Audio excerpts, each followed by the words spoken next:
It's being recorded. Yes. I'll see if possible. I'll try to post the videos on YouTube.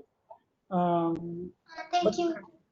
yeah, it depends on the time I get, and it also depends on if some more are going to join and they want to catch up, then these recordings are going to help.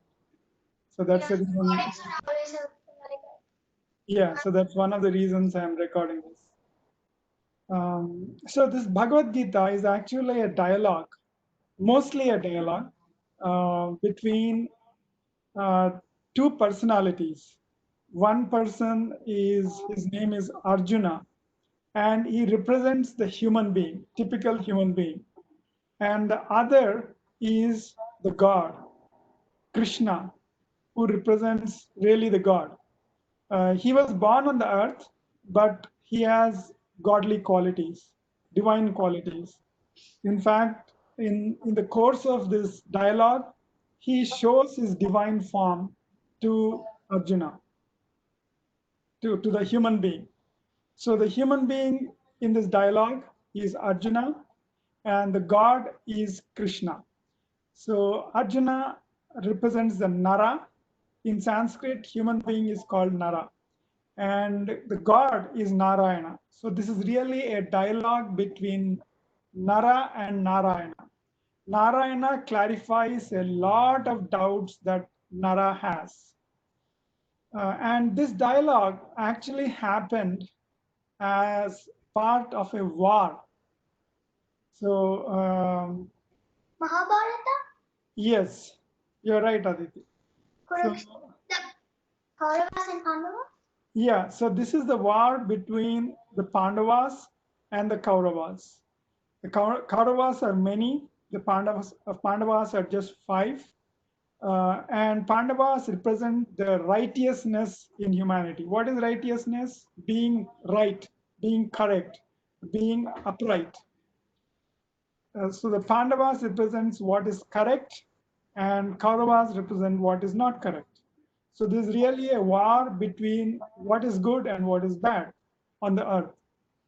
And the human being that Arjuna is has a lot of doubts. And when you have a doubt, you try to clarify it with someone more knowledgeable.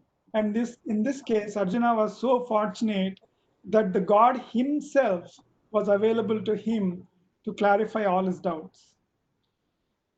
So why is Bhagavad Gita so important today? Bhagavad Hmm. Gita, Bhagavad Gita actually happened as part of a war, right? Yeah, So how come, it happened a lot. yeah, yeah, Aditi? It happened as part of a war to bring justice to the world.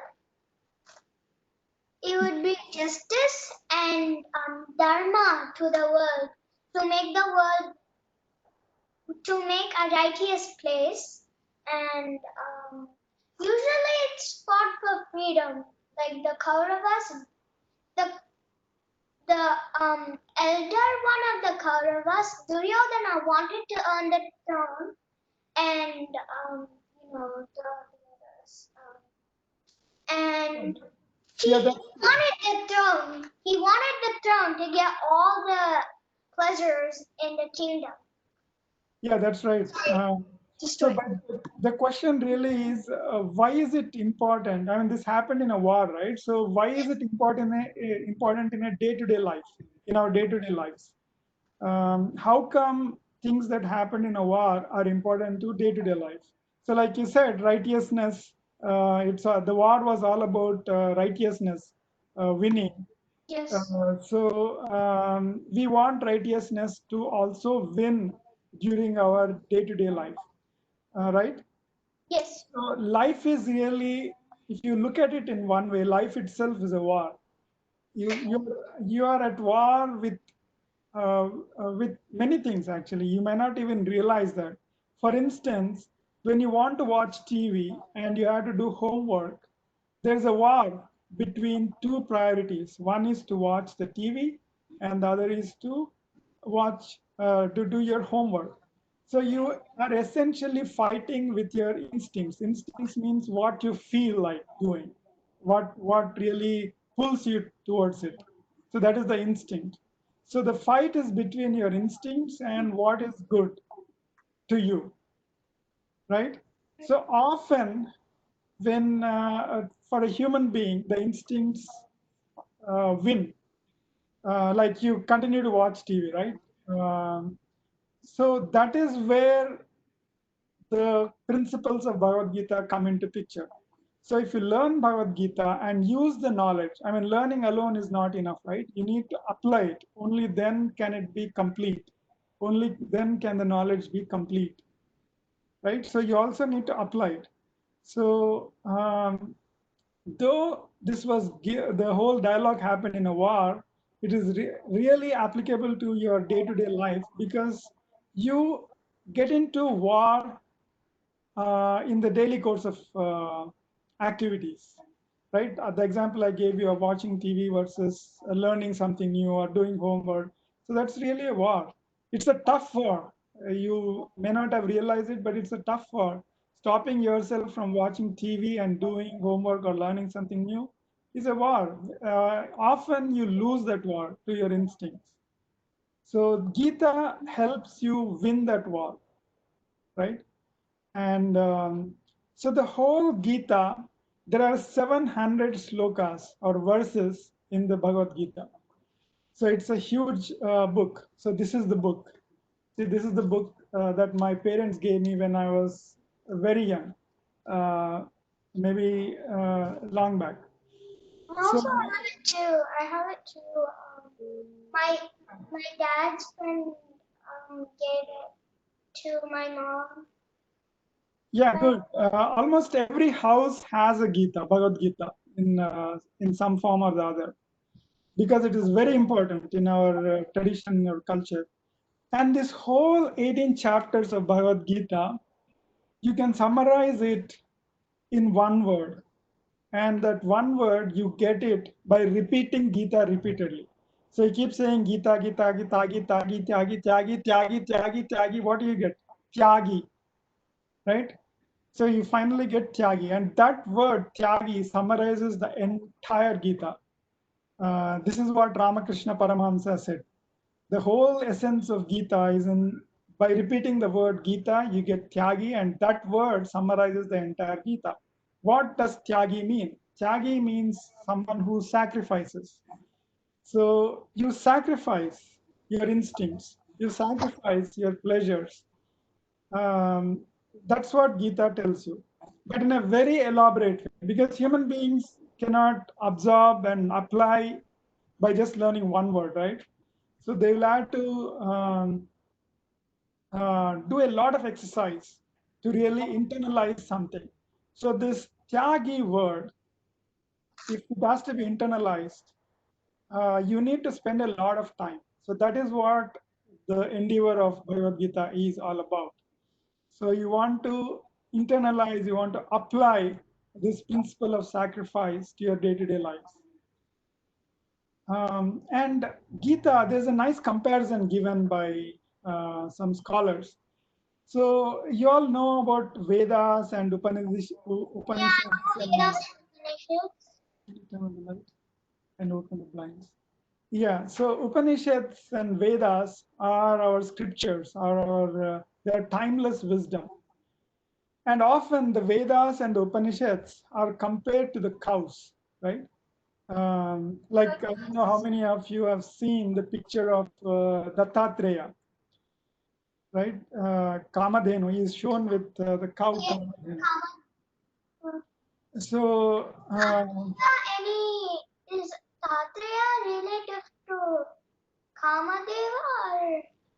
no, it is said the cows are the Vedas and the Upanishads are often compared with cows. So if the Upanishads are cows, you know the volume of Vedas and Upanishads, right? Upanishads are like 108 or something, or 152, I don't remember, but there are so many Upanishads within the Vedas. And if they are the cows, then the Bhagavad Gita is said to be the milk from them. But actually, there are only four. I thought there are only four Vedas. Yeah, there are 4 Vedas, but from the 4 Vedas, there are like 108 or 154 or something like that Upanishads. And so they run into so many volumes, the Upanishads. So if they are like the cows, the Gita is said to be the milk from them. So what does it mean? If you have milk, you don't have to maintain cows, right? You don't have to grow. I mean, you don't have to have a whole cow herd and all that stuff, right? So yeah, if you have like you get milk in your home every day, right? You don't have a cow in your backyard.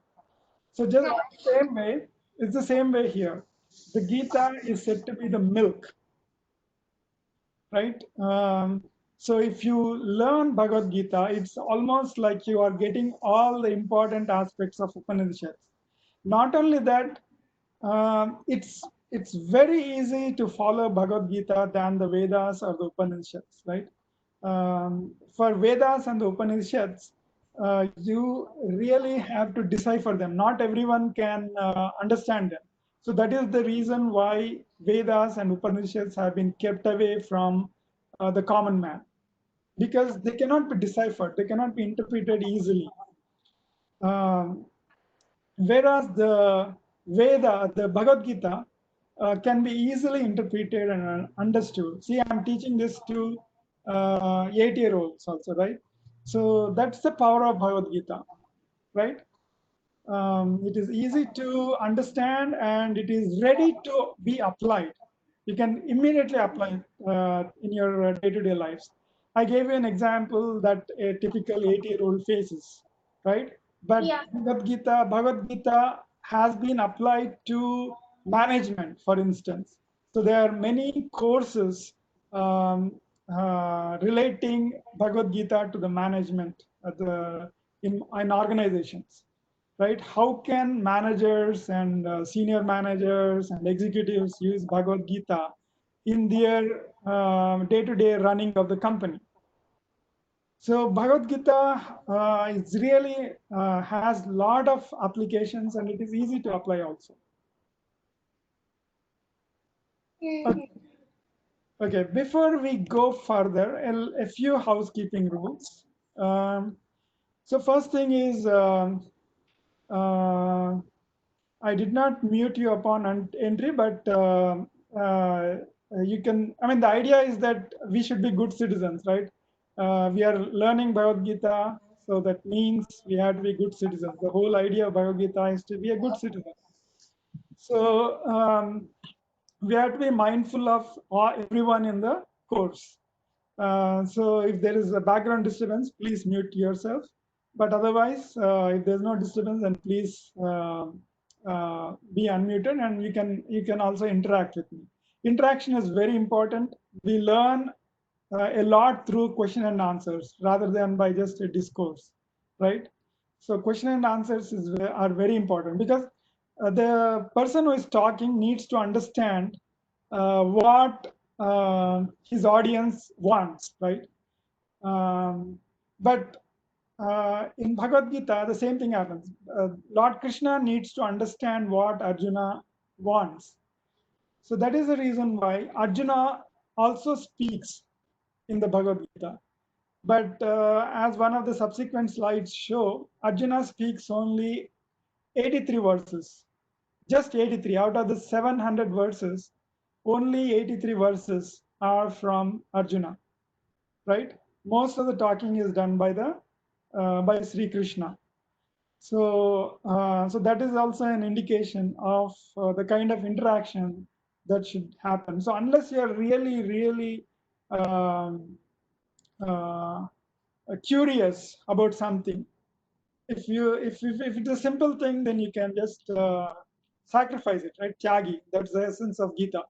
But if it is really curious and it can add value to others, then definitely ask me that question, right? You can also ask using the chat window. I will keep looking at the chat window also. So you can ask me questions there also in case you don't want to disturb others. And I already told you that the session is being recorded and I'll try to post the sessions sometime in future on YouTube, hopefully. And I will try to post the slides um, probably early, because there is a use for that. I'll describe why the slides are needed for you. Um, and so we have to internalize this whole knowledge, right? If we just keep on talking about it, it's not enough. We need to internalize it. And the way we internalize it is by doing some exercises. So because there are kids in the team here, we are going to do some fun games and some quizzes kind of thing, just to make sure that we are understanding and we are catching up with things. Um, so that we'll try to make it fun, and we'll have very short sessions of these games or quizzes. So basically those sessions will be like recap. So we try to recollect whatever was talked before. And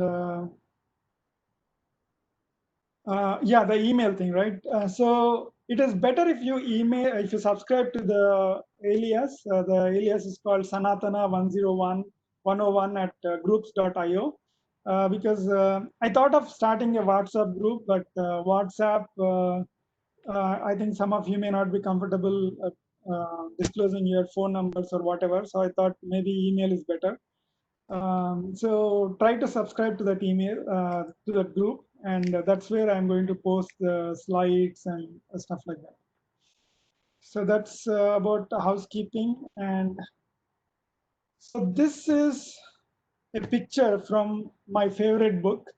This is the book that my parents gave me when I was a small child. And this I searched the internet, but I did not find a more accurate picture than this. This picture very accurately captures the scenario of Bhagavad Gita. You can see Lord Krishna here and Arjuna. Lord Krishna represents the god, and Arjuna, they are actually in a battlefield. Um, in those days, wars were mostly on the ground. So it's a battlefield. Krishna and Arjuna are in the middle of the battlefield. So they are. So what happens is Arjuna is on this side and Kauravas are on the other side. They're waiting to fight actually. Uncle, Yes, Amma. what what I also think I knew was actually Krishna does a few tricks, like he does something like That's right. Like he covers, huh? yeah, he covers the sun and all that, right? Yeah, he covered the sun so that Arjuna can easily kill Jayadratha for Right. for for the revenge of Abhimanyu, Arjuna's son. And Krishna also can stop time. That's what I know. So maybe Not really, not really. So nobody can stop anyone who is born on earth cannot mess with the nature or time. So that is impossible. that's Krishna. Right? Even Krishna cannot stop the time, cannot go back in time. Those are the laws of nature. Nobody born on earth so far have superseded the laws of nature. So, I mean, some Swamijis claim that, and some Swamijis claim that Krishna did something, Rama did something else, but they're not correct. I don't think it is possible. So, um, okay, so Arjuna is actually on the side of Pandavas, on the other side. But then, before the war was yet to start, then the war can start only when the what do you call that? Army generals, Senadipatis, right? Only when the army generals signal that the war can be started. Until then, both the parties have to be ready. Until then, the war doesn't start. So you might be wondering how come Arjuna and Krishna are in the middle and the enemies are not attacking them. They won't attack. That is a minimal principle that both sides have to follow. I mean, even war, I mean, there is saying that in love and war, there is no rules. but that's not true. Even in a war, at least in the olden days, they used to follow some principles. So the principle is that you cannot kill the enemy until the enemy is ready. Actually, you can't kill anybody after dawn. You can't kill anybody after dawn. That's one of the things. Right, that is one of the rules. Sun sets.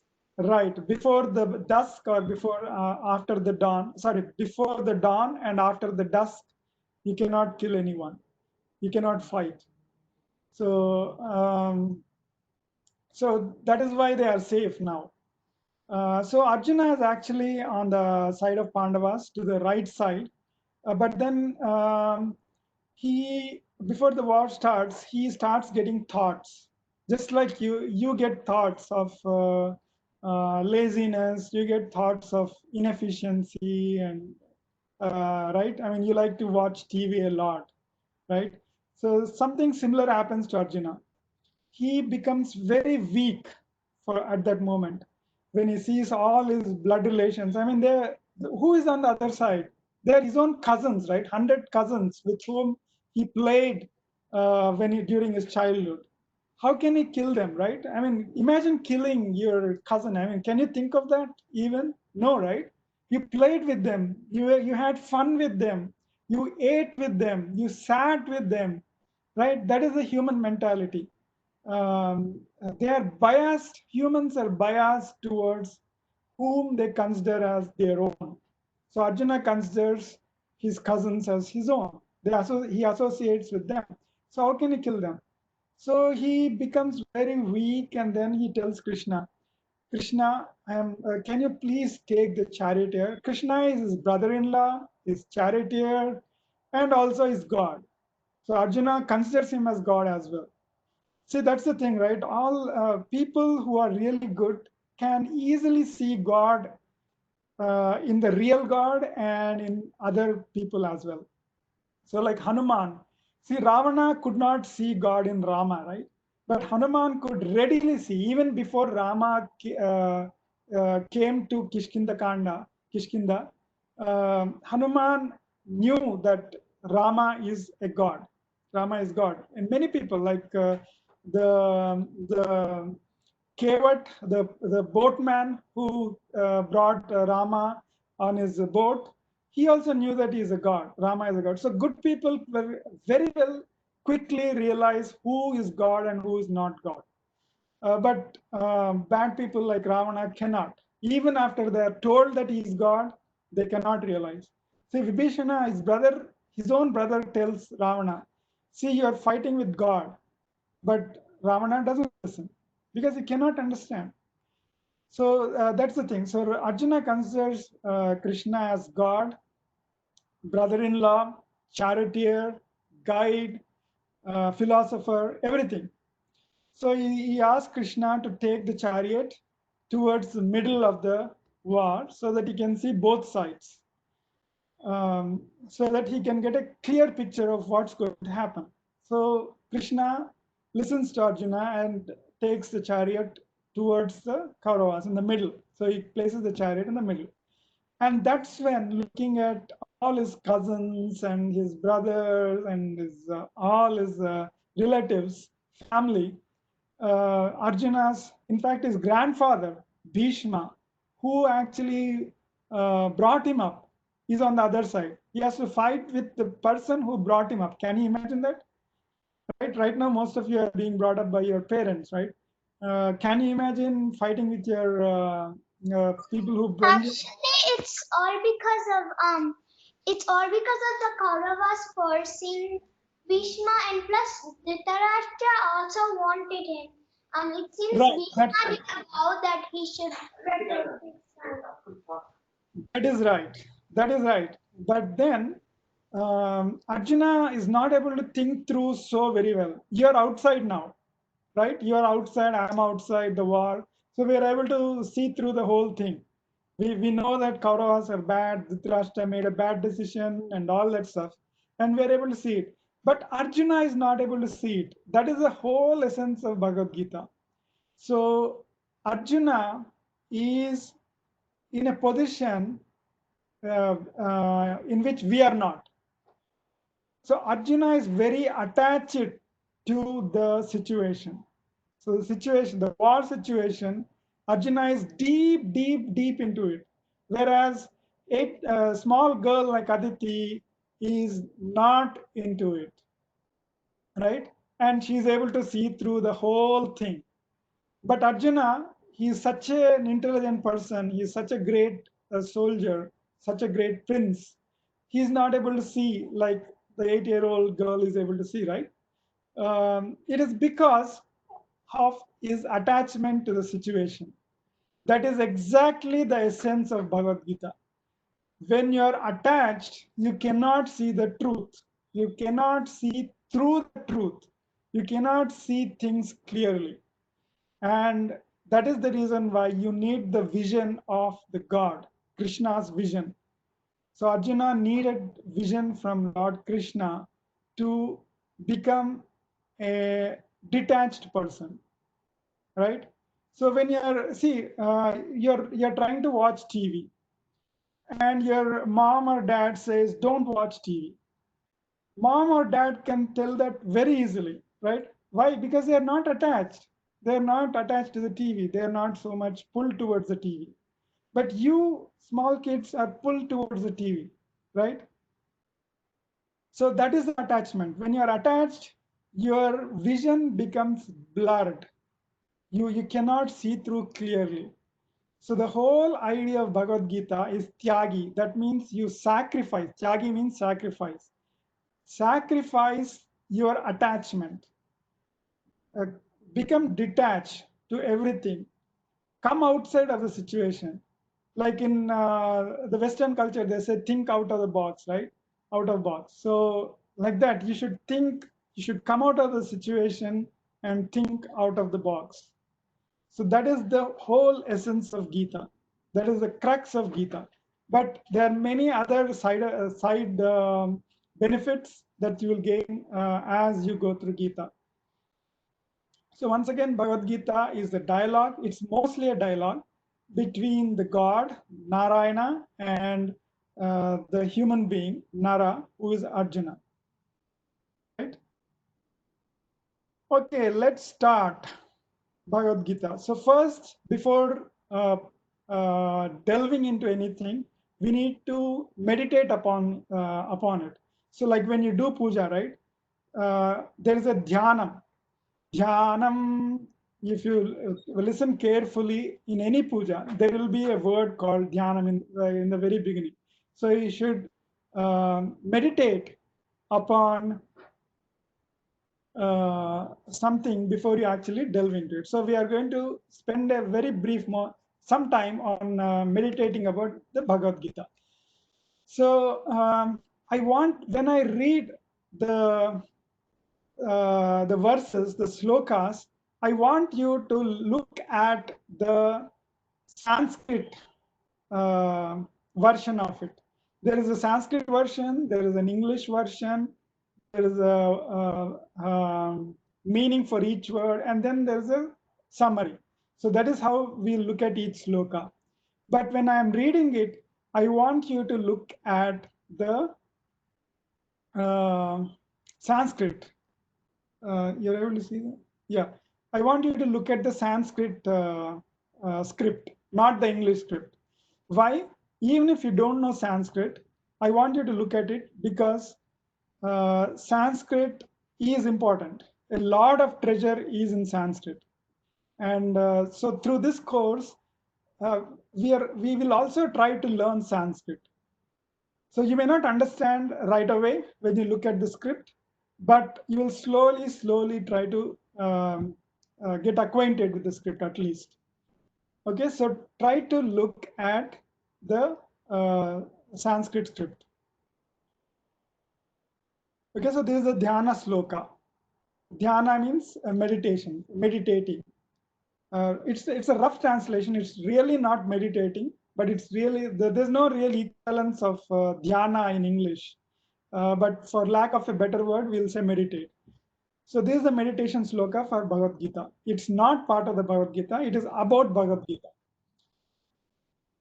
Om पार्थाय प्रतिबोधितां भगवता नारायणेन स्वयं व्यासेन ग्रथितां पुराणमुनिना मध्ये महाभारतम् अद्वैतामृतवर्षिणीं Bhagwati अष्टादशाध्यायिनीम् Amba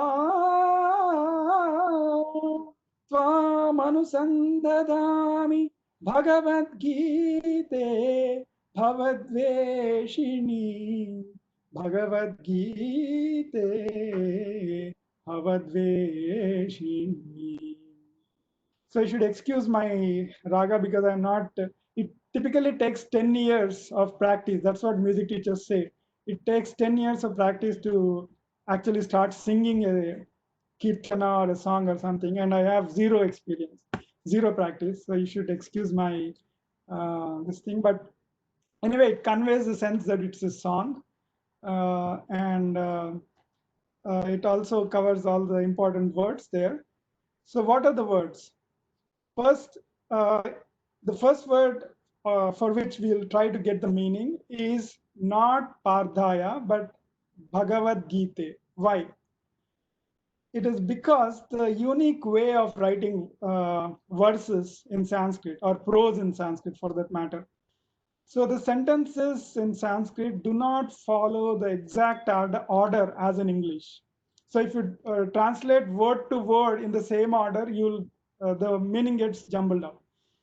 But because our language, we are not very well used to English. I mean, we are very well used to English, but not to Sanskrit. We will go by the English way of looking at the Sanskrit words. So we'll first consider the word Bhagavad Gita. Where is Bhagavad Gita?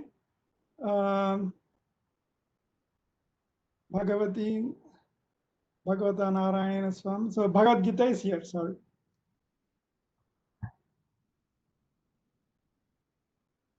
So Bhagavad Gita is here. So we will start with this word towards the end at the beginning, just for the sake of English. But if we were conversant with Sanskrit, we would probably be comfortable going through the words in the sequence that they are put in this verse, in this sloka. But because we are more familiar with English, we'll look at a word from towards the end. So Bhagavad Gita means, O Bhagavad Gita. Bhavadveshinim means destroyer of rebirth, right? So if the word is tough, I'll try to explain, but I think these words are simple, so I'll just say it just once. So it is said that people are born again and again and again, right? So this Bhagavad Gita is considered a destroyer of rebirth. So that means if you have this knowledge of the Bhagavad Gita and practice it and put it to practice, it will destroy, you will not have any rebirth. So Pratibodhitam, where is Pratibodhitam? Pratibodhitam is here, right in the beginning. Now we jump to the word Pratibodhitam. So it means, so I want you to slowly get used to the holy way of saying things, right? In Bible and all the holy texts, you find this kind of English language. Thou hast been. So it actually means you have been. So thou means you, hast means it converts to have, been instructed. So Pratibodhita means you have been instructed. Partha means son of Pritha. So who is Pritha? Anyone knows? Pritha is actually the mother of the Pandavas, Kunti Devi. Kunti. Another name for Kunti is Pritha. So that is the reason why Arjuna is called Partha, because he is son of Pritha.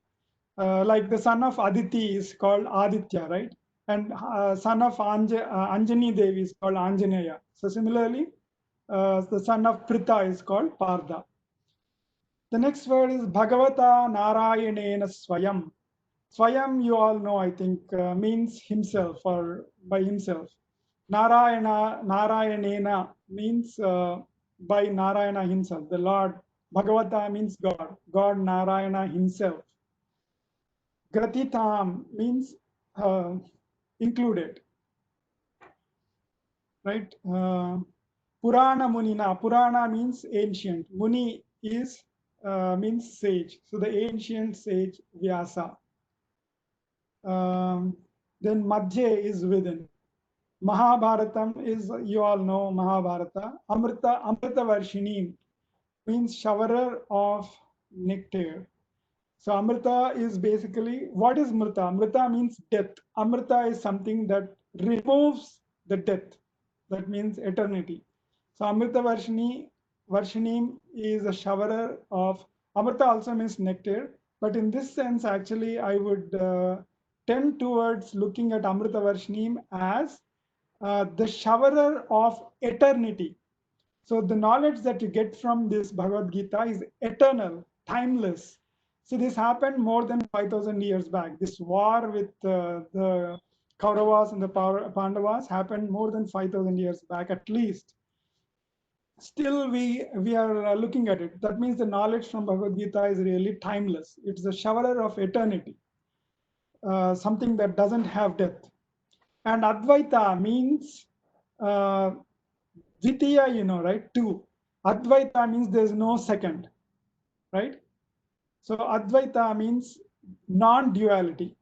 So it essentially means, refers to the concept of God as one. God is one. So though Hinduism say, I mean, instead of Hinduism, I'll use the word Sanatana Dharma because Hinduism is not the real word. It was given to us by somebody else. But the real word is Sanatana Dharma.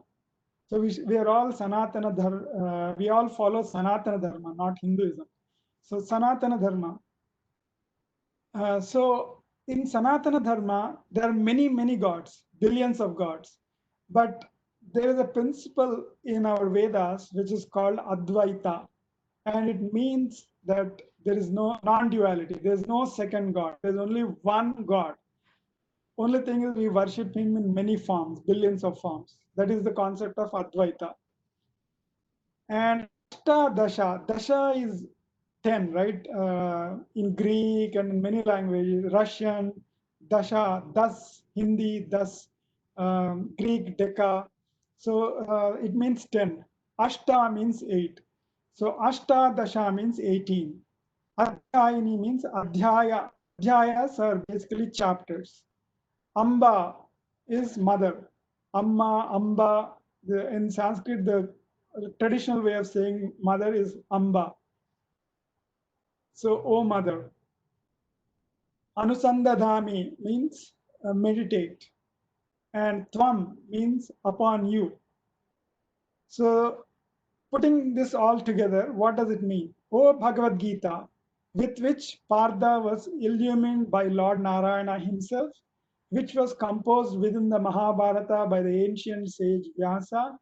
O Divine Mother, the destroyer of rebirth, the showerer of nectar of Advaita, and consisting of 18 discourses. Upon you, O Gita, O affectionate mother, I meditate. That's what it means. So this clearly brings out the quality, the importance of Bhagavad Gita. So you should note one thing. The sloka started with Om. So I will not use verse. I am assuming that by now you understand that a verse in Sanskrit means sloka. So I'll use the word sloka instead. So the goal is slowly and slowly becoming conversant with Sanskrit as the course progresses. So I'll start using more and more Sanskrit. So Om is what is called as a Pranavanada. It is said that the whole universe was created with this vibration called Om. You know, sound is a vibration, right? So Om is a vibration. It's a positive vibration. It's called Pranavanada. So before anything auspicious, you should start with Om. In fact, I start my day with Om. I mean, so it is, Om is also a form of Ganesha. I mean, you all know that Ganesha has to be worshipped at the beginning, right, of every puja. So Om, Ganesha is considered to be Pranava Swarupa. Pranava is Om, and Pranava Swarupa means a form of Om. Ganesha is considered a form of Om. It is so just like Ganesha is prayed at the beginning. Similarly, um, Om has to come at the beginning of anything good. Everything good has to start with the word Om. The universe is good. It was created with good intentions, and it was created from the syllable Om, right? So that is the reason why Om comes in the beginning of all slokas, mantras, all good things. And the other thing I must tell you upfront is please don't get intimidated by the Sanskrit words, Sanskrit scriptures. Uh, like 8-year-olds have successfully learned some really intricate Sanskrit mantras. That is what gave me confidence to start this course, right? They learned the mantra, they memorized the mantras with meaning. So that is the goal for this course. By the end of the course, you should feel as comfortable with all this as you are with English. So the Sanskrit script, the Sanskrit words, the Sanskrit meanings, the way it is addressed, the style and all that. You should get comfortable with that as the course progresses.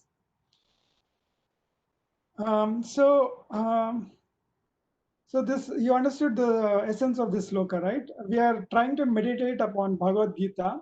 And what is Bhagavad Gita? Bhagavad Gita was the text which enlightened Partha, or the Arjuna, who's the mighty warrior. I mean, Arjuna did many great things. You all know his stories, right? He did many great things.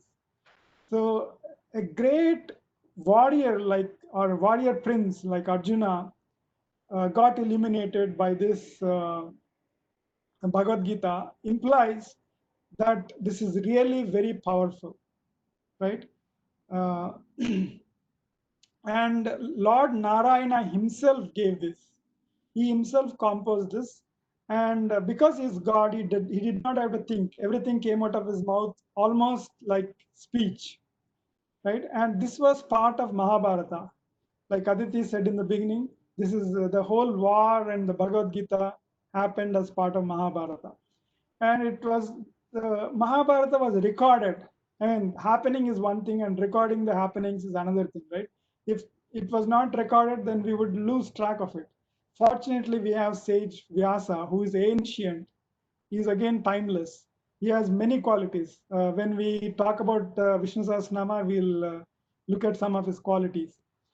Um, so the sage Vyasa helped to record it, right? Um, and so we consider Bhagavad Gita as our divine mother. Just like we love, we pray, we ask all our questions to our mother, we consider Bhagavad Gita as our mother, and ask all our questions to Bhagavad Gita. Never forget in your life, this is one thing you can take away from this class. Never forget that you have this divine mother, Bhagavad Gita, at your disposal. Whenever you are in trouble, try to ask a question and you will get a reply from Bhagavad Gita. Try to relate to one of the slokas in Bhagavad Gita and you will automatically find answer. Never forget this, because we are seeing a lot of bad things happening. People are ending their lives, and recently a very prominent Indian movie actor, he has 1.8 million followers on Twitter or whatever, and he ended his life. He's a highly intellectual, a good topper in his engineering and all that stuff. So why? Because he did not consult his mother, probably. And if your mother cannot answer the question, then you have Bhagavad Gita. That is the reason why the word um, Amba is used in this sloka. Bhagavad Gita is our divine mother, and it is a destroyer of rebirth, right? Uh, when you imbibe the knowledge, apply this knowledge in your day-to-day lives, then you are assured that you will not have birth again. You will become part of the God. That's what it means. When see, birth is not good, right? You are born crying, right? When a child is born, if the child doesn't cry, what does the nurse do? The nurse is going to pinch the child to make it cry, right? So the child has to be born crying, and then throughout the life, there's a lot of crying, there's a lot of sadness. So birth is not a great. It's you should look at birth as a way to improve yourself to reach God eventually, right? It's a tool for you, but you should grow beyond this tool. And the way you can grow beyond this tool of birth and rebirth and body and all the bad things with the body is by imbibing the knowledge. That means getting the knowledge of Bhagavad Gita inside you, right? So that is why Bhagavad Gita is considered the destroyer of rebirth. And the shower of the nectar, you can consider it as nectar or timeless knowledge of Advaita, right? The concept of non-duality, that means God is one, is the essence of our Sanatana Dharma, right?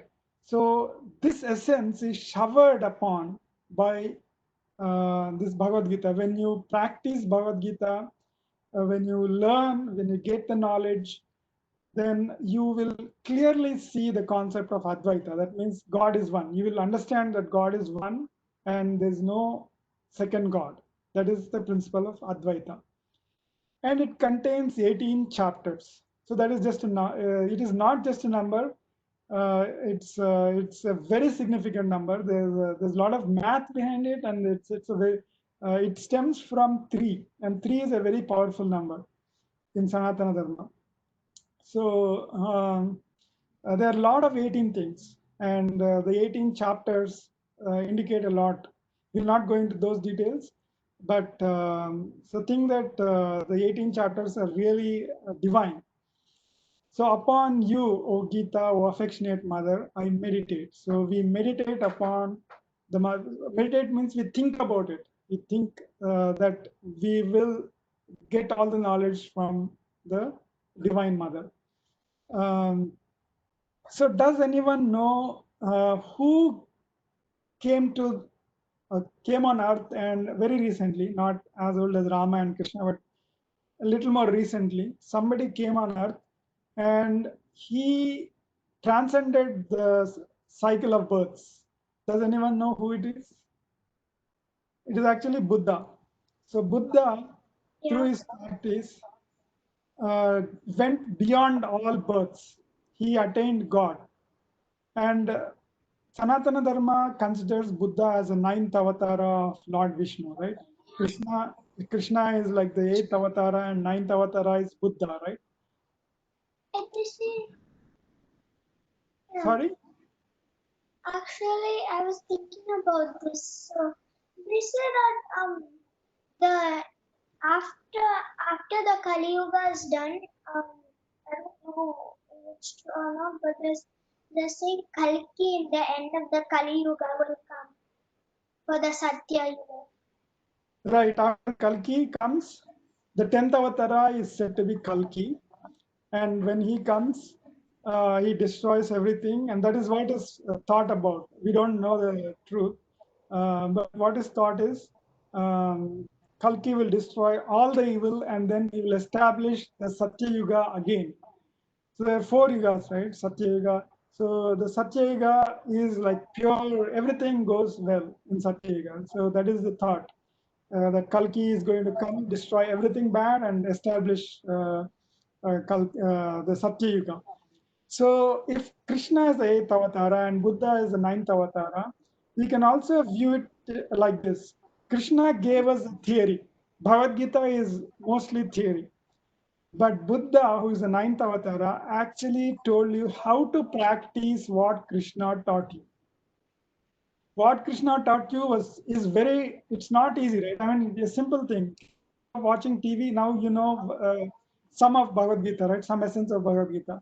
So can you apply it immediately and stop watching TV and do your homework on your own? No, I don't think so, right? It is very difficult to practice. So Buddha gave the practice. So probably if we have time and all that, I'll cover about Buddha also. But Buddha actually told you how to practice what Krishna has preached.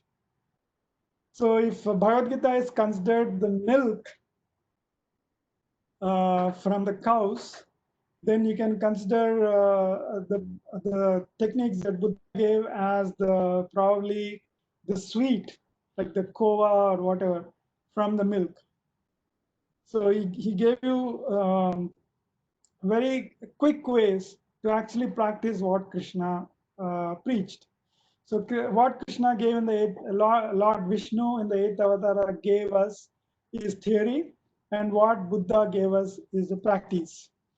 And through that practice, you can attain, anyone can attain divinity and avoid rebirth. And that's what Buddha demonstrated to us. And probably like Aditi said, the 10th avatara Kalki, when he comes, he will probably punish those who do not follow. I mean, God came to that to give us a theory. God came to that to give us a practice. And even then, if you don't follow, guess what's going to happen? He's going to punish. And that's probably the avatar of Kalki, right? So in that sense, Kalki's concept, the concept of Kalki coming and destroying all evil makes sense, right? So I think I went a little over time, but next class onwards we'll start on time. Probably 7:25. I will turn on the, like today also I turned it on at 7:25. I was waiting for everyone to join. We'll start.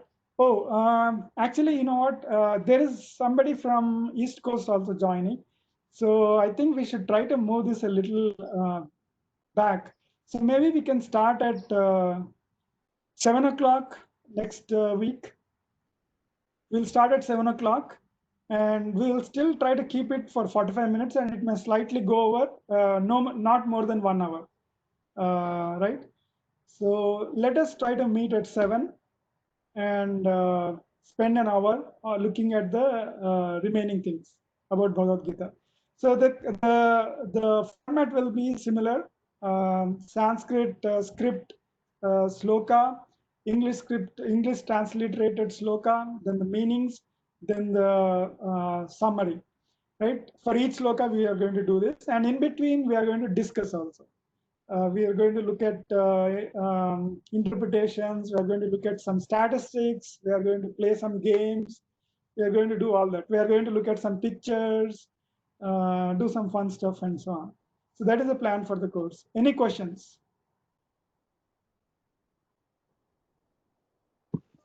I have one question. Yeah. My question is that you mentioned that no God nor human can stop or pause, do anything with nature, relating nature, like stop time or anything. But Krishna stopped time and talked to Arjuna and starting the whole Bhagavad Gita, right? So that is what some people say, but I don't believe that.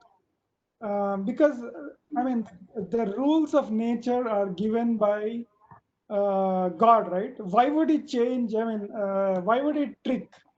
Why would he break his own rules? So I don't believe into that. Yeah. But yeah, some people consider it that way. But my feeling is that nobody who comes on earth can do miracles. So that is my feeling.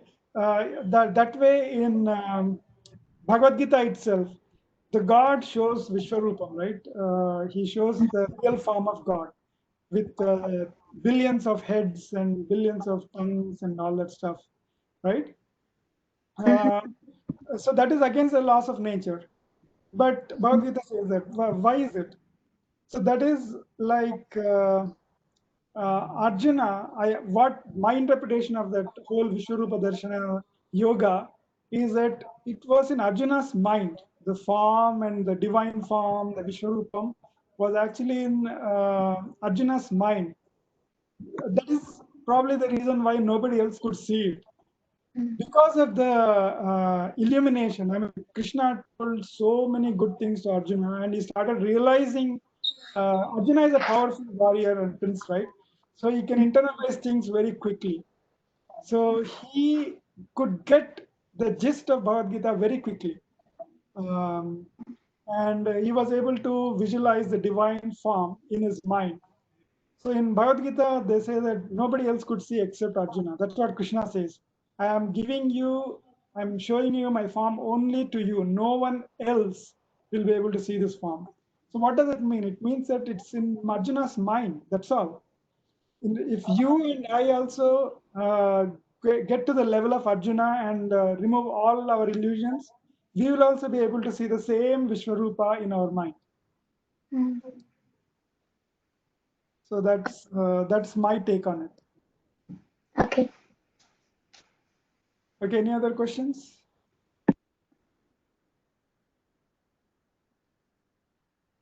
Okay, if nothing, then we will stop here and we will meet next Saturday at 7 o'clock. And any updates I will communicate through the email, through the group email, sanatana101@groups.io. And feel free to email me any questions or feedback. That also is fine. Okay, thank you everyone. See you next week. Thank you, Anne. Okay, I'll stop recording.